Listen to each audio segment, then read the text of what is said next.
Bonjour et bienvenue dans cette nouvelle présentation. Nous n'allons pas faire de tutoriel sur VBA aujourd'hui, mais nous allons voir comment implémenter un tableau de bord assez simple avec une base de données. Nous allons voir comment réorganiser la base de données. Donc, toujours dans ce tutoriel, on va voir comment renommer les plages de cellules. On va voir comment on travaille avec un ou deux tableaux croisés dynamiques, créer des segments et créer des différents graphiques qu'on pourra personnaliser, comme vous avez pu voir dans l'aperçu avant le début du tutoriel. Donc, j'espère que vous vous portez bien et que vous êtes au chaud, prêt à pouvoir savourer cette petite vidéo qui fera certainement plaisir à ceux qui veulent s'initier dans la maîtrise des tableaux de bord. Donc, nous avons une base de données comme celle-ci qui a été extraite depuis un logiciel système. La question ici pour nous est de pouvoir ressortir les différentes performances en fonction des différents sites, des modèles, des départements et des périodes. Assez simple. Mais voyez-vous, je vais vous montrer ma façon de travailler lorsque je reçois généralement des bases de données qui ne correspondent pas à la vision que j'ai et au résultat escompté. Donc, on va déjà retravailler cette base de données, la remodeler pour pouvoir l'utiliser de manière efficace et efficiente. Donc, on va garder ces cellules telles qu'elles sont, tandis que les périodes ne vont plus être représentées ainsi. Nous allons créer une colonne avec un en-tête ici, période, et on aura les périodes et on aura une autre colonne avec les valeurs. Dans les périodes ici, on aura par exemple janvier, les valeurs de janvier, ensuite février, mars jusqu'à décembre, ainsi de suite. Donc pour faire ça, on va créer d'abord une nouvelle feuille. On va renommer notre feuille, on va l'appeler New BD pour base de données, nouvelle base de données. On va sélectionner tout. On va dans le menu accueil. On va réduire la taille de la police. On va mettre à, disons, 9. Ce qu'on va donc faire, on va copier déjà les valeurs qui nous intéressent, c'est-à-dire ces trois éléments. On va copier ces trois premières colonnes, CTRL C, et je vais venir paste ici à partir de la colonne B2 avec un collage en valeur. Un clic droit. Une fois que je fais le clic droit, je viens ici, collage en valeur. On a les données, on peut équilibrer les colonnes. Donc, la prochaine étape, on va mettre ici la ligne en gras, CTRL G. On va mettre ici, dans l'entête, période. Ensuite, valeur. Dans les périodes, on a les périodes qui partent de janvier à décembre. Donc, on va commencer pour tous ces éléments à travailler avec la période de janvier. Donc, on sélectionne toute la colonne, on écrit janvier, contrôle, entrée, on a janvier là. Et qu'est-ce qu'on fait? Nous allons venir ici prendre toutes les valeurs de janvier pour tous les différents éléments, contrôle C, et on vient mettre là, on fait un clic droit, collage en valeur. On peut sélectionner la colonne et changer le format pour mettre un format nombre. Donc, voilà les données de janvier qui ont été collées. On va maintenant faire quoi? On va mettre les données de février, mars jusqu'à décembre. En mettant ces données, on va reporter toutes ces informations. Donc, CTRL C. Je vais venir sauter une ligne. Je mets là. Je colle. Et ensuite, je fais quoi? Je fais la même procédure. Je mets plutôt maintenant février. CTRL, entrée. Et je vais dans notre feuille base de données. Je sélectionne la colonne février. CTRL C. Que je viens coller en valeur ici. Donc, je vais mettre une pause. Vous avez déjà vu le principe. Je vais mettre une pause. Je vais faire toute cette opération et on se revoit une fois que notre base de données a été créée de manière efficace. Donc, nous venons donc de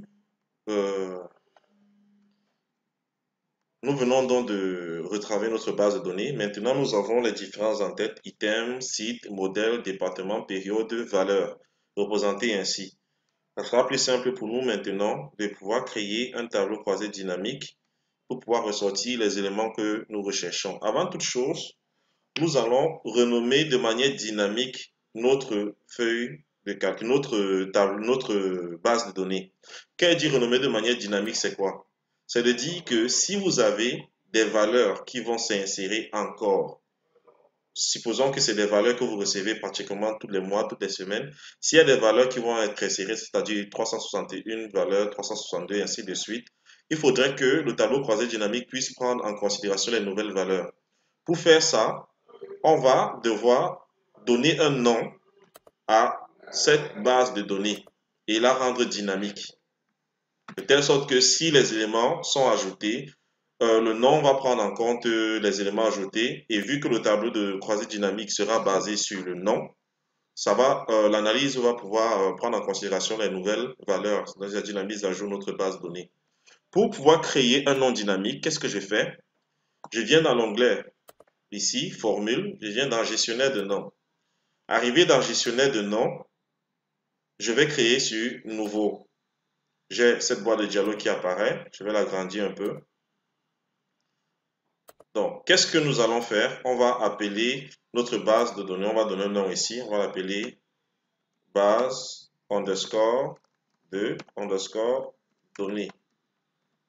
Et au niveau de faire référence à, nous allons développer une formule qui va prendre en considération notre base de données de telle sorte qu'elle puisse être dynamique. On va appuyer égal, on va utiliser la fonction décaler. On ouvre la parenthèse. On va décaler à partir de quoi? On va décaler à partir de la colonne B2 qui est le début de notre base de données. Donc, je mets ici B2. OK. Et on descend de combien d'éléments? 0 élément pour dire qu'on va rester dans B2. On va à droite, on décale à droite toujours de 0 élément, on reste à B2. Ensuite, étant à B2, on va prendre combien d'éléments vers le bas? C'est simple, point virgule. Pour contrôler le nombre d'éléments que nous allons prendre au niveau de la première colonne de notre base de données, on va utiliser la fonction nbval pour calculer le nombre de valeurs contenant d'une plage de données pour des valeurs non nulles, pour les cellules non vides. J'ouvre la parenthèse, nbval de notre colonne B comme ça. Je ferme la parenthèse et on va prendre combien de colonnes là? On a pris le nombre de lignes qui est nbval et on prend combien de colonnes, virgule. On a combien de colonnes ici? Nous avons 1, 2, 3, 4, 5, 6 colonnes. Donc je mets 6. Je ferme la parenthèse. Pour vérifier si notre plage de données est nickel, je vais cliquer dans la barre de formule. Ensuite, je viens recliquer dans notre formule ici. Vous voyez, on se rend compte que la base de données en surbrillance, elle a été prise sans problème. On va cliquer sur OK. On va cliquer sur OK. Une fois que c'est bon, on enregistre. On peut venir dans gestionnaire de nom. On va voir, notre nom est là. Si je clique dessus, vous voyez, on a la base de données qui est en surbrillance. On peut défiler, vous allez voir, ça va jusqu'à la dernière ligne. On appuie échappe. On peut faire un test, on ajoute un autre élément. CTRL-C. Voilà, on a ajouté un élément. Si je vais dans gestionnaire de nom, on va voir si notre base de données va inclure l'élément ajouté. Je sélectionne, ensuite je clique là. On va défiler jusqu'en bas. On se rend compte que le nouvel élément a été ajouté avec succès. Donc, échappe, échappe. On sélectionne, on supprime la ligne que nous avons ajoutée. Ça, c'est la première partie de notre travail. La deuxième partie maintenant va consister à créer une formule à l'intérieur de laquelle nous allons travailler avec un graphique croisé dynamique. Puisque nous voulons ressortir les indicateurs de performance, on ne va pas travailler avec un simple tableau croisé dynamique, on va travailler avec un graphique croisé dynamique. L'avantage, c'est que non seulement il nous donne un graphique, en plus de ça, il fait apparaître aussi les différents champs de filtres, les différents tableaux croisés dynamiques. Donc, on va créer une nouvelle feuille. On va appeler cette feuille TCD, c'est-à-dire tableau croisé dynamique. Et à l'intérieur de cette feuille, nous allons utiliser notre graphique croisé dynamique. On vient dans l'onglet Insertion. Dans l'onglet Insertion, nous avons ici tableau croisé dynamique. On a tableau croisé recommandé. On a les tableaux. On a les illustrations. Ce qui nous concerne, c'est ici graphique croisé dynamique. Si on voulait utiliser un simple tableau croisé dynamique, on serait venu travailler avec on aurait cliqué sur cette icône. Mais comme nous voulons travailler avec des graphiques croisés dynamiques, nous allons venir ici. On va dérouler. À l'intérieur, nous allons sélectionner graphique croisé dynamique. On clique. Pour créer un tableau ou un graphique croisé dynamique, on nous demande toujours de sélectionner la plage de données source. La plage de données source, c'est celle que nous venons d'implémenter. Étant donné que cette plage est dynamique, nous avons travaillé avec un nom de plage de données et c'est ce nom que nous allons venir mettre ici. Pour faire simple, on clique à l'intérieur et sur notre clavier, on appuie la touche F3. Lorsqu'on appuie la touche F3, on a la liste des noms de plages de données. Et ici, nous n'avons qu'un seul nom. On va sélectionner, on va cliquer sur OK. Ensuite, vous venez ici, cliquez sur OK. Une fois que c'est fait, on a le champ du tableau du graphique croisé dynamique qui apparaît là. On a notre graphique qui est ici. Il est vide parce que nous n'avons pas encore rempli, nous n'avons pas renseigné les différents filtres de notre croisé dynamique. Qu'est-ce que nous voulons? Dans notre analyse, on a envie de ressortir les valeurs en fonction des différents grands groupes, c'est-à-dire le site, le modèle et le département. Ressortir les valeurs générales et aussi ressortir les valeurs sur les périodes, c'est-à-dire allant de janvier à décembre. Donc, on va faire deux graphiques pour ça. Qu'est-ce que nous allons faire? Voilà le premier. On va sélectionner valeurs que nous mettons ici dans l'onglet des valeurs. Ensuite, étant donné qu'on veut faire une analyse périodique, on va prendre les périodes que nous allons mettre sur l'axe des catégories. Ça, c'est le premier tableau. Ensuite, étant donné que l'analyse va se faire en fonction des sites, des modèles et des départements, on peut prendre ces valeurs que nous mettons ici dans les filtres. Site, modèle et département. Donc, voilà notre graphique qui est apparu. Ce graphique représente les valeurs totales pour tous les sites, tous les modèles et tous les départements. Ce qu'on va faire, on va créer une nouvelle feuille qu'on va appeler tableau de bord. Tableau de bord. À l'intérieur de cette feuille, on va lever les quadrillages, comme ça. On va faire une chose. Nous allons couper, donc on sélectionne notre graphique. On fait CTRL X, on le coupe. On vient dans le tableau de bord, on sélectionne une cellule, on fait CTRL V et notre graphique est dorénavant ici. On va faire quelques petites manipulations. La première manipulation consiste déjà à lever cette zone totale là. On sélectionne, on supprime et on va aller ici dans création. On a toujours notre graphique qui est sélectionné. On va chercher un graphique assez beau comme celui-ci. On va se fermer déjà, on va fermer ça comme ça. Voilà, on avance petit à petit. Voilà notre graphique qui a été créé. Si vous voulez modifier, personnaliser votre graphique, il suffit de faire quoi? Double-cliquer dans un espace vide du graphique. Un espace vide du graphique. Lorsqu'on double-clique, nous avons ce menu qui apparaît. Dans ce menu, on va aller sur remplissage, comme ça. On va sélectionner remplissage et dégradé. Vous voyez, on a quelque chose de beau. Lorsqu'on sélectionne remplissage dégradé, on se rend compte qu'on ne voit plus bien les chiffres. C'est simple, on vient dans le menu accueil. Vous voyez, le graphique, il est toujours sélectionné. On va dans la couleur de la police, on met la police qui nous intéresse. Une fois que c'est fait, on peut fermer ici, comme ça, et passer au prochain indicateur. On va réorganiser notre tableau de bord plus tard. CTRL S, on enregistre. On revient sur tableau croisé dynamique. On crée un deuxième tableau croisé dynamique. Je vais venir l'insérer ici. On sélectionne une cellule, disons F5 ou G5, un peu éloignée du premier tableau. On va dans le menu insertion, tableau croisé dynamique. On insère graphique croisé dynamique. On sélectionne ici F3, base de données. On double-clique et on clique sur OK. Ici, qu'est-ce que nous aurons?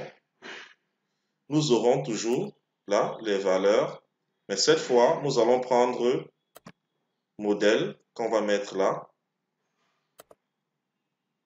département, nous allons mettre là, période que nous allons mettre là.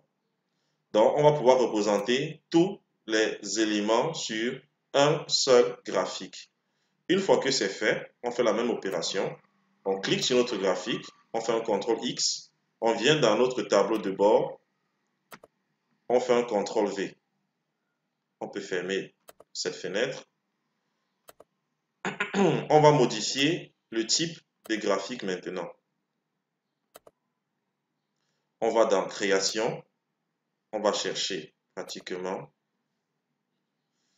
on va chercher un style de graphique, c'est le temps que ça charge.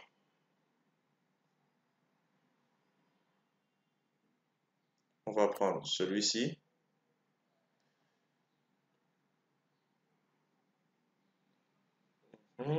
Et au niveau de tableau croisé dynamique, nous allons essayer de... On va venir ici dans Création, Afficher. On va afficher la liste des champs. On ne doit pas prendre période, donc j'enlève période. On prend uniquement modèle, département, site. Oui, pas période. Donc quand on revient, le tableau est mis à jour. Donc ici on a la représentation de tous les différents sites en fonction et leurs différentes évolutions ici. Donc ça va s'arranger au fur et à mesure qu'on va avancer. On va faire la même chose, on ferme là, on double-clique sur notre graphique pour lui donner une autre apparence. Dans remplissage, on va prendre un remplissage dégradé et on va partir ici dans le menu insertion. Toujours le graphique étant sélectionné, on va prendre cette police. On va supprimer le titre du graphique pour avoir quelque chose déjà comme ça. On va maintenant passer à autre chose, comment créer des segments qui nous permettront de faire des filtres dynamiques. On vient dans notre tableau croisé dynamique, on sélectionne l'un ou l'autre puisque les sources sont pareilles. On vient dans Analyse, on va créer ici, on va cliquer sur Segment. Lorsqu'on clique sur Segment, on veut filtrer à partir de quoi? Les segments qu'on veut créer, c'est les segments par rapport au site, au modèle, au département. Je clique sur, et à la période également. Je clique sur OK. Nous avons les 4 filtres qui ont apparu. On va sélectionner les 4. 1, 2, 3, 4. On fait un CTRL X. Et on vient coller les segments ici dans notre feuille tableau de bord avec un CTRL V.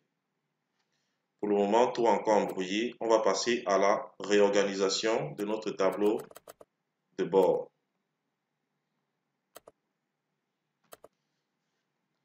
On va prendre le premier fil qui correspond aux périodes. Nous allons venir mettre cet individu, disons ici. On va réduire comme ça et on va plutôt agrandir dans ce sens. Toujours le segment sélectionné, nous venons dans Options.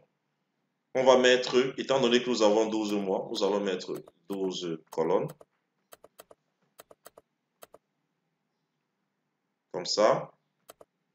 On peut réduire ici les tailles, on peut réduire la largeur, on peut agrandir la hauteur, pareil. Donc, vous avez tout ici. On peut changer même le style. On peut mettre un style comme celui-ci. Toujours dans Options, on peut changer le style Donc vraiment là, ça devient un travail créatif. C'est chacun qui saura comment organiser ces éléments. Donc ça, c'est le premier élément. On va d'abord pousser les feuilles comme ça, les graphiques. Ensuite, on cherche les autres segments, c'est-à-dire le site, le modèle et le département. Nous allons venir mettre ça. On va sélectionner les trois. On maintient CTRL entrée. On va venir les mettre quelque part comme ça. On va dans Options. On va prendre une colonne, disons ça comme ça. Mettons d'abord une colonne comme ça. On va voir. On va changer aussi les designs. On équilibre tout.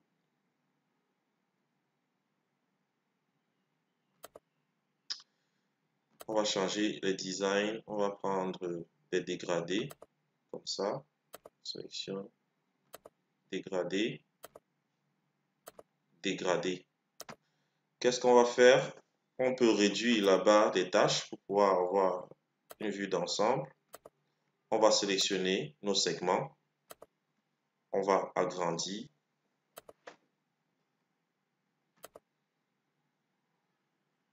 J'ai une question? Si tu as une question, tu ne dis pas. On va agrandir. Ensuite, on va bien repartir nos graphiques pour que tout puisse entrer comme ça. On aura quelque chose, disons comme ça. On va réduire légèrement ici. On va agrandir comme ça. On va faire pareil ici. Et on va voir comment légèrement réduire. Là.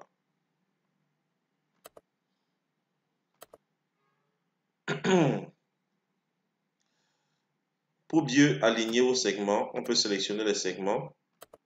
On vient ici dans Options. Dans Aligner, on peut aligner vers le bas. Donc, aligner vers le bas. Et tout est bien aligné.